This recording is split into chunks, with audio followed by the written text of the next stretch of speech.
Hall of Famer and 12-time All-Star Mike Piazza is in the building. How excited are we? You know, we were just saying, Mike, as we say good morning to you and welcome, we were just saying, wouldn't it be nice to move to a small town somewhere and drink wine all day for lunch? You did it. Tell us where you're living right now and what you're doing, how you're spending your days. Yeah, everyone looks like they were welding all night without a helmet from the red-eye flights. I came in from Italy. I had my coffee. Must be nice. Yeah, I came in from Bologna, actually, and we were just talking a little earlier. It was just supposed to be like a 2-year project just to get my kids to study abroad. But after COVID, it kind of turned into home. Yeah. And then after a while, I'm like, why am I leaving? You know, because the summers in Europe are actually the best time to be here because you can travel, you go to different countries. Everything's only 2 hours away. So it's been a really nice life change. We got 3 participants in the most recent World Baseball Classic. Oh, yeah. Team Wayno was on Team USA. Mark, of course, managed Team USA. And Mike, you managed Team Italy. Yeah. What was that experience like? And what were your impressions as a manager? It was incredible. I mean, as a manager, I'm sure he'll attest, you realize you're a little bit of a dinosaur with all these new age statistics and things. I had an incredible staff, Blake Butera, Jack Santora, and Chris Denorfia, and some amazing guys that played for me. I really enjoyed the experience. I mean, at the end of the day, it's still baseball. And we were lucky. I mean, we had a bunch of guys that really wanted to play for us, and we're really proud of their heritage. And so the hardest part was just getting on the plane and going to Taipei. I mean, the time change and then playing some really good ball clubs over there. But we came together as a team. It was very rewarding to see them come together as a team so quickly. So, and the competition was incredible. I mean, and then playing in the Tokyo Dome against Japan, I mean, it was incredible. I think it was one of the most watched games in the history of the Classic. So to be wearing the Italian uniform and guys so grateful and just respecting their heritage, their fathers and grandfathers that came over from Italy. And so it was a nice tribute to them. It was an incredible experience. I can't wait till the next one. Well, I want to ask you, during the WBC, on our coaching staff, we had Mikey Young and Brian McCann and Ken Griffey Jr. And those guys forced him to take some hacks. Dude, you're on a whole nother planet. Best hitting catcher of all time. Have you dabbled and did they force you in the cage? Yeah, they did. And you still got Oppo Pop. I actually surprisingly wasn't too bad. I will say this. I was icing down for about 3 days after because you don't realize. And then with the adrenaline going, I'm hitting BP and I didn't use any gloves. I looked, my hands were all blistered up and I'm going, what am I doing? And then you realize why you retired, because like you're stiff as heck and you're in the training room and I'm supposed to just be managing. Look at Adam, he's shaking his head. Yeah, the guys are like, no. I love studying hitting. Yeah. I mean, let the ball travel, man. It seemed like you swung a 42-inch bat. I mean, today your coverage was crazy. Yeah, I mean, I just like the ball over the plate, down and away, and you know, let it travel, let it get deep, man. You know, I was talking today. I love to follow the debates online and stuff, and I've always said that great hitters are never afraid to get jammed. And believe me, no one pitched me inside more than I got pitched inside more than anybody. But I didn't care. I mean, if I was locked in, I'd just let that ball go. If he missed out over the plate, I barreled it up. And for me, is using the whole field to hit. I know hitting philosophies. I read a lot online, and I'm still very much a student of the game, and I love the game. But I just said, hey, man, when I'm struggling, I just choke up. Put the ball in the other, you know, hit the ball the other way and just try to choke down a little bit, get back locked in, and hopefully you turn it around. I mean, choked up on a 38-inch bat. Squeeze the cheeks right center. No, you know, Bang. it's so true.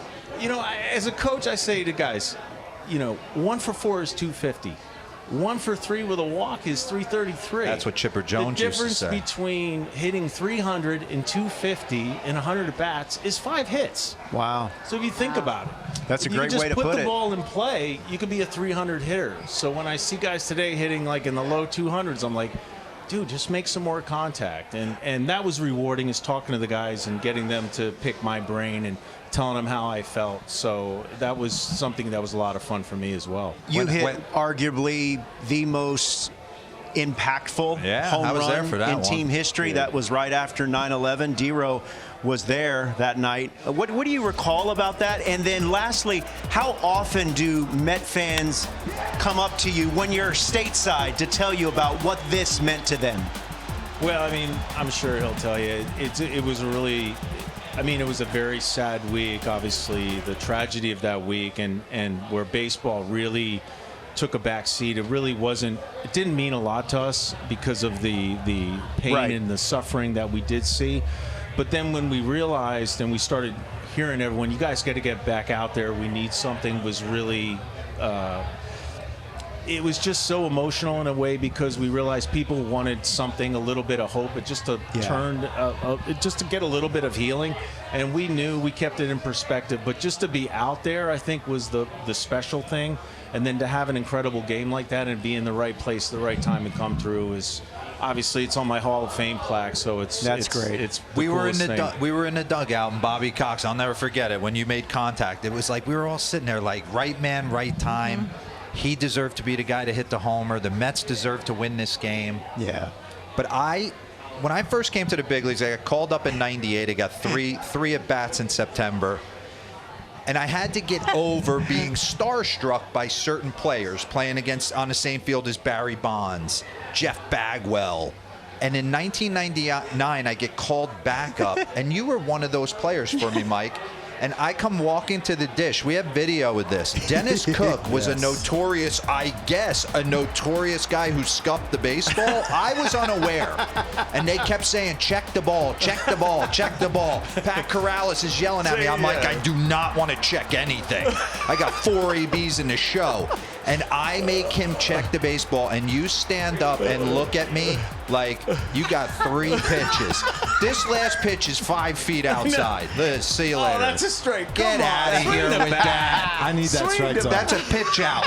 I need that. But he looked at me, and I was like, Mike, dude. So sorry. Hey, I love Cookie. I love Cookie. But if he would have threw at you, you wouldn't have needed any ice at all. I mean, when he break 85, 86, he struck me out. He always likes to remind me. So, but yeah, if he would have got mad at you, we'd have just taken the base. It would have been not so bad. But no, it's true.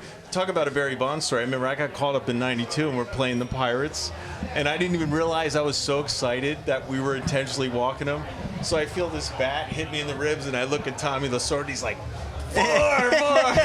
So I'm like, oh, we're going to get out Barry Bonds. And Tommy's Barry's like, hey, they want you over here. We're putting them on. So love those stories. What do you think of this year's version of the Mets? There's talks of trading Pete Alonso, and we struggle with this. We always have conversations of the idea of a teardown in New York is always a difficult conversation. What does the future look like in your mind?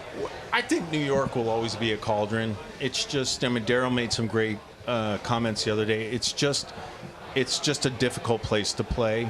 The media and just, especially at this point. But I will say, June last year is what ruined their season, and June this year will either make or break their season, because he knows this is where champions are made, from June through the summer.